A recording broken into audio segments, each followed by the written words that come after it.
আগুনে পুড়ে ছাই দিনমজুর বাবা ও ছেলের ঘর। অগ্নিকাণ্ডটি ঘটেছে শুক্রবার গভীর রাতে হরিশ্চন্দ্রপুর ১ নম্বর ব্লকের গাঙ্গর গ্রামে।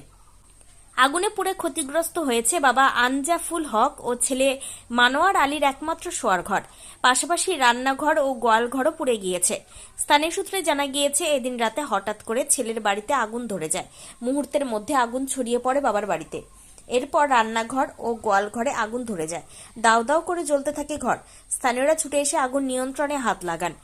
ফোন করা হয় তুলসীহাটা দমকল অফিসে। দমকলের একটি ইঞ্জিন আসার আগে আগুনে পুড়ে ছাই হয়ে যায় ঘরে থাকা আসবাব, কাপড় চোপড়, শস্য ও মেয়ের বিয়ের জন্য রাখা ৪২,০০০ টাকা অলংকার ও কাগজপত্র। আগুন নেভাতে গিয়ে ঝলসে যায় বাবা আনজাফুল। একটি গরু অগ্নিদগ্ধ হয়ে যায়। পরিবারটি সর্বস্ব হারিয়ে খোলা আকাশের নিচে পলিথিন টাঙিয়ে ঠাঁই নিয়েছে। তবে আগুনের উৎস কি কিছুই জানা যায়নি।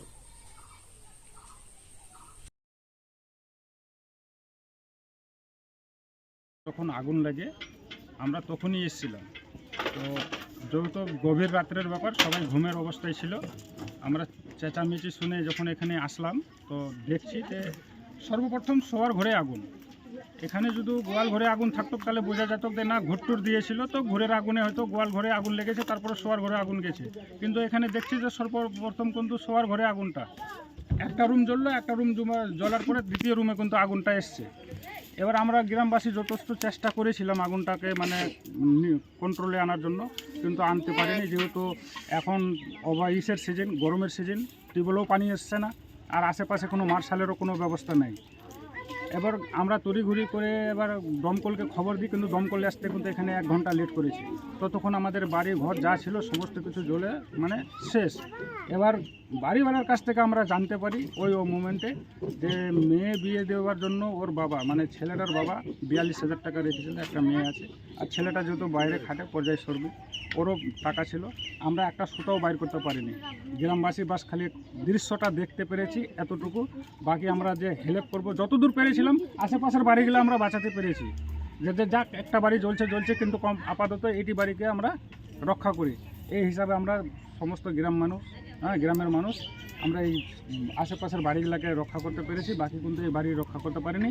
তারপর দমকল পরে হতে এসে তারপরে প্রায় কত টাকার ক্ষয়ক্ষতি হতে পারে আনুমানিক তো 2 থেকে 2.5 লাখ টাকার ক্ষতি হবে। খালি টাকাই তো খালি কমপক্ষে 1.5 লাখ টাকার মতন ছিল, যেটা আমরা ওদের মুখ থেকে শুনতে পেয়েছি।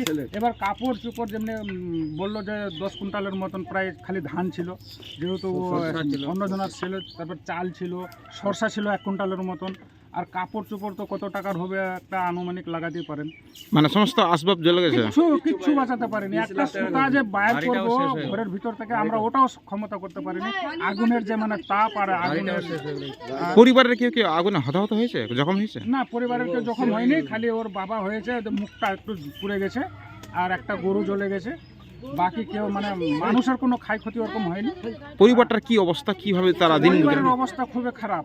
কেন যে দিন খাটে দিন খায়, আর যদি না খাটে খেতে পাবে না। 1 কাঠাও জমি নাই, যা আছে বাড়িটাই আছে, খাস জমিতে বাড়িটা আছে। প্রশাসনের কাছে আপনারা কি আবেদন করবেন? প্রশাসনের কাছে আমাদের এটাই আবেদন যে যথেষ্ট সাহায্য করে ওই পরিবারকে হেল্প করে আমাদের গ্রামবাসী বা আমার এটাই আবেদন প্রশাসনের কাছে। আপনার নাম? আমার নাম মৌলানা জাহাঙ্গীর আলী। আপনার বাড়ি? গাঙ্গর। আমি বাড়িতে ছিলাম না, আমি চলে গেছিলাম ভোজ খেতে, নিমন্ত্রণ ছিল, ভোজ খেতে গেছিলাম রাত্রে ভোজ খেতে গেলাম। আর ট্রেনে আমি ওখানে খেয়ে রয়ে গেলাম। তো আমার বললো যে এখন যাবো না, সকালে যাবো। আমি সকালে যাবো না, শুতে গেলাম ওখানে। রাত 12টার সময় আগে ফোন করছে যে আগুন লেগেছে আপনার। দেখতে আসে তো পুরা যত ছিল কি না টাকা পয়সা যত ছিল আমার সব জলে মুছে গেছে, কিছু বাঁচাতে পারেনি। আমাদের গ্রামের বাসীর লোক ছিল, ওরাও বাঁচাতে পারেনি। তো কি করে আগুনটা লাগলো, কি অনুমান করতে পারছেন? এখন কিভাবে বলবো আমি, কিছুই বোঝা যাচ্ছে না। তো কি পুরো নষ্ট হয়েছে বাড়িতে আপনার? আমার ধান চাউল যত ছিল সব আমার নষ্ট হয়েছে। টাকা ছিল 70-80 হাজার টাকা, সব ওটা চলে গেছে। কটা বাড়ি পুড়েছে? বাড়ি একটা, বাবার একটা, আমার। আর রান্নাঘর গোয়ালঘর নষ্ট হয়েছে? গোয়ালঘর রান্নাঘর নষ্ট হয়েছে। কোনো পশু ঝলসেছে? কোনো একটা কি পশু কি হয়েছে? ওই জ্বলে গেছে, গায়ে আছে, গায়ে ওটা ঝলসে গেছে? হ্যাঁ, ঝলসে গেছে। মনে হচ্ছে বাজবে গোটা? না, বাজবে না। এরকম কি কাজ করেন আপনি? আমি ওই যাই বিদেশে খাটে, পরিযায়ী শ্রমিক। কবে বাড়ি ফিরেছেন? এই হয়ে গেল 2 ভোটের আগে। ভোট দিবার জন্য আসছি।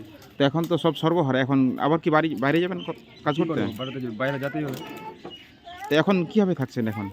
এখানে খাচ্ছে এখন এই গ্রামে জন না এই যে গতকালকে আগুনে তো সব পুরো নষ্ট হয়ে গেল, এখন কোথায় আশ্রয় নেবেন বা কি করে থাকবেন? এবার বাড়িতে কারো বাড়িতে আশ্রয় নেবো এখন। কি নাম আপনার? মানোয়ার আলী, বাড়ি? বাড়ি গাঙ্গুর।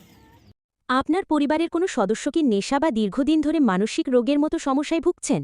স্থায়ী সমাধান পেতে চান? তাহলে আজই চলে আসুন গঙ্গারামপুর পুনর্জন্ম নেশামুক্তি কেন্দ্র, কালদিঘি হিমঘরের পাশে। এখানে নেশা, মানসিক রোগের চিকিৎসা, পুনর্বাসন, মেডিটেশন, যোগব্যায়াম, কাউন্সেলিং ও ডাক্তারের পরামর্শ দিয়ে রোগীকে সুস্থ করে তোলা হয়।